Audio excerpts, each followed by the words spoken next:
Hey everybody, welcome back. Today I have a bit of a different smoke detector unboxing. It's not going to be like unboxing it from the mail.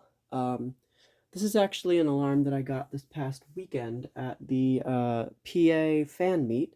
I attended this weekend. If you probably saw the video of the Fasco porch fans in the laundromat. That was footage from the meet. I don't really have any other footage from the meet itself, but I do have a few things that I got that you will be seeing on here, so stay tuned. And yeah, there'll be a couple fans, but I definitely got more alarms than I did fans, which is quite the ironic turn of events for me to collect more alarms at the fan meet. But anyway, I got a bunch of smoke alarms from a friend of mine, Eric Deeds, or Eric Freeze, as you may know him on YouTube. And I'll link his channel in the description as well, so you can check out his cool videos. But he gave me a few alarms, very graciously gifted me a few smoke alarms, and this was one of them. And I'm very excited about this one because it's brand new in the box, never been opened. It's a Black & Decker. It says professional smoke alarm, but I know that these were sometimes branded or labeled as Flamebuster, like the Flamebuster series. So I'm not sure why this one doesn't say Flamebuster on it. But this is a SMK-6D/M1. So if they haven't messed up and put the wrong model in this box, it should be that exact model right there with the button moved over to the side. Because if you know, I have an SMK-6D/M3, which is this one, which has the button moved over to the middle here. So, but I do know that they sometimes put the wrong, like they misboxed some units. So we'll open this one up and see. Yeah. And for some reason, these always tend to come, like whenever we find them, they always tend to be sealed. I don't know why. If maybe these like weren't huge sellers back in the day, but a lot of the times when people find these units, they're always like sealed in the box still. So let's go ahead and take this one and open it for the first time ever, and I will destroy all the value of it. There we go. Get you guys in frame here so we can witness this historic moment together. Not tear the box apart. Alright. Uh-oh. Oh well, that's okay. I broke one of the flaps. Okay. And yep, it is indeed one of the models that has the button on the side here, just like the old GEs, if you remember. I have one right here. The GE, it's the exact same one. These were made by EI Electronics in Ireland, and it's got this 2-year warranty thing hanging off the screw hole. That's pretty cool, actually. Just your back contains radioactive material, 0.9 microcuries, which is, these contain 0.9 microcuries, but the GE ones, this one actually is a later one, it contains 0.9 as well, but the earlier ones contain 2 microcuries. So yeah, exact same as the GE one, except it says Black & Decker here and has the Black & Decker logo. Now, my aunt actually has one of these in her house, or had. I'm not sure. I haven't been to her house in many, many years now.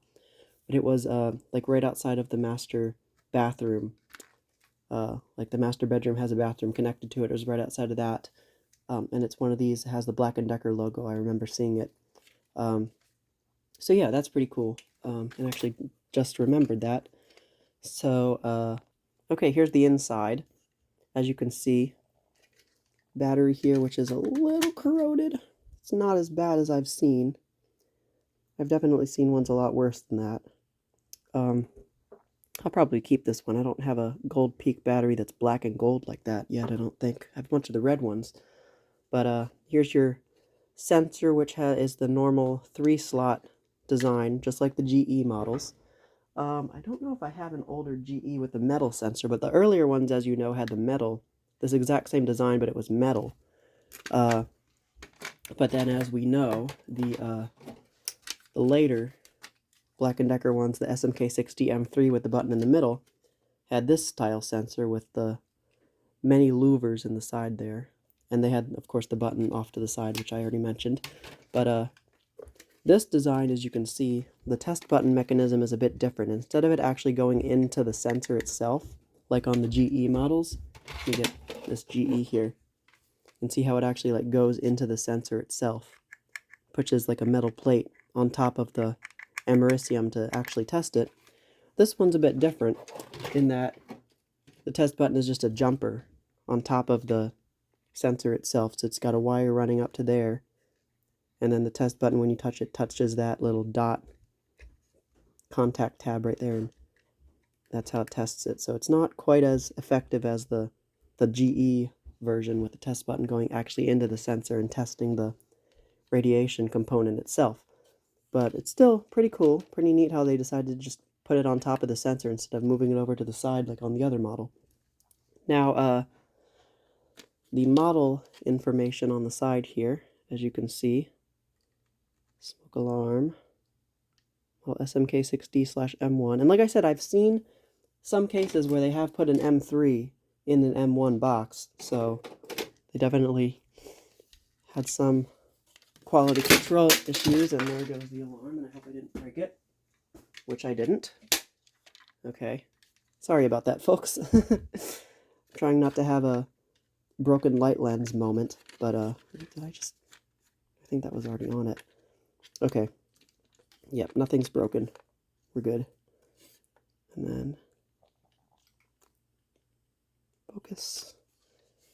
Okay, and then I think that's everything else. So now we get a battery. Oh, actually, I also wanted to see there's the mounting hardware, of course, that was in there, and the manual and everything, which we'll look at in a minute, and I'll also show you the warranty card thing in a minute as well. But first, grab our battery here, and it chirped, which these tend to do. Take the battery in and give it a test in 3, 2, 1. Oh, cool. This one has the faster coding. Oh, that's really cool. Oh, I like that a lot. Okay, let's test it again. So, most of the Black & Decker models, like this one, if I actually take the battery out of this one real quick, and I can show you this one in case you don't remember. So this one, these all normally did like a slower 5-6 coding. Like that. There are very, very few ones I've seen that actually do like the fast coding, like this one, which is super cool. I've wanted one of these Black & Decker models that does like the fast sort of, almost, it's not quite as fast as GE's warble tone, but it's still pretty fast. It's like a really, really fast 5-6 or a really, really slow warble, which the, get the battery out and put it in this GE really quickly and compare it. I really should have gotten more than one battery, but, maybe. Okay, so that one, as you can hear, is the normal, like, GE warble tone that's really, really fast. But this one is not quite as fast. But still, it's faster than these, than the normal ones. So, yeah, I am really, really thrilled to finally have one that actually does the faster coding. So, yeah. Whew, I am happy. Actually, I wanted to also take a look at the issue numbers here. So this one's issue number 15,965. And then the 6DM3, 23,213. So obviously this one would have come earlier. And now I actually do have one of these already, but the one that I have is in pretty rough shape. As you can see, the clip for the cover is missing. The battery connector was like all corroded and everything. I took it off and I tried to test it with just the wires. Everything on the circuit board is all corroded. This actually came out of an abandoned house.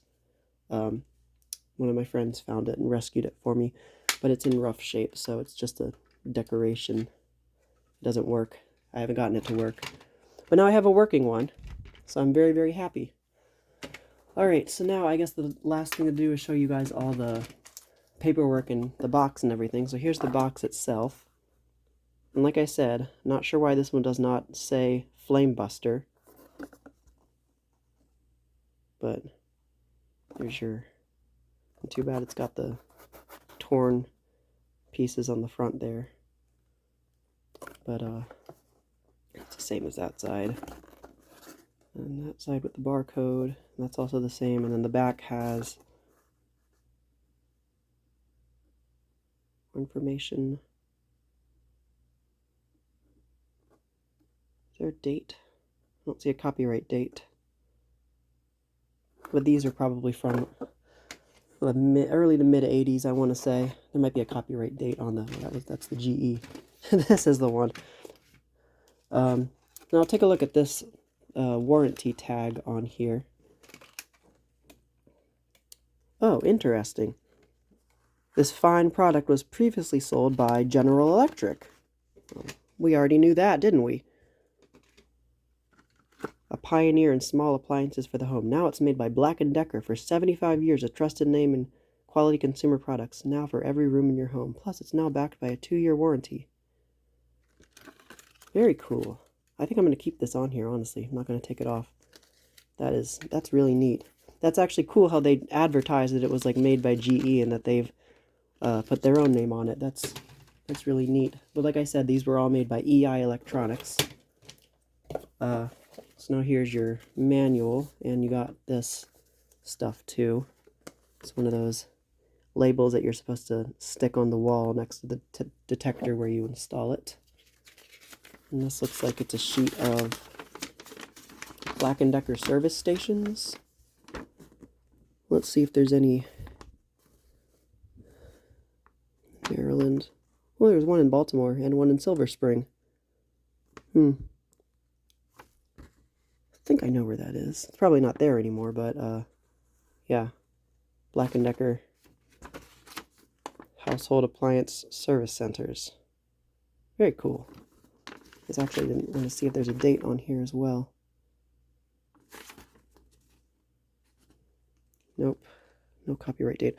But this was also printed in Ireland, so I guess EI Electronics also put that in there for them.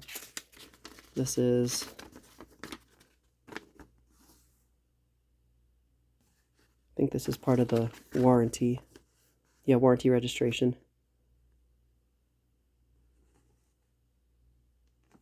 And then this is pretty cool. They've got like a stamp on there.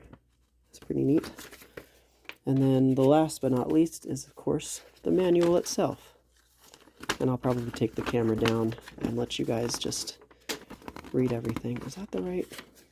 Does it fold out anymore? Oh, I guess that's it. Okay. Okay, and as always, if you want to just read anything, you can go ahead and pause. Hopefully I'm starting at on the right side. Pretty sure I am. Yeah, it's page 2. I am.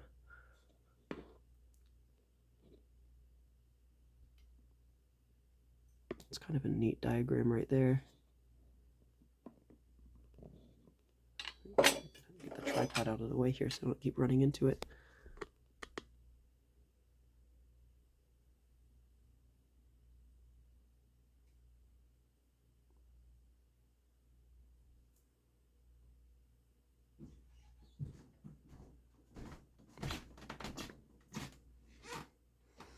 It's also a cool diagram there.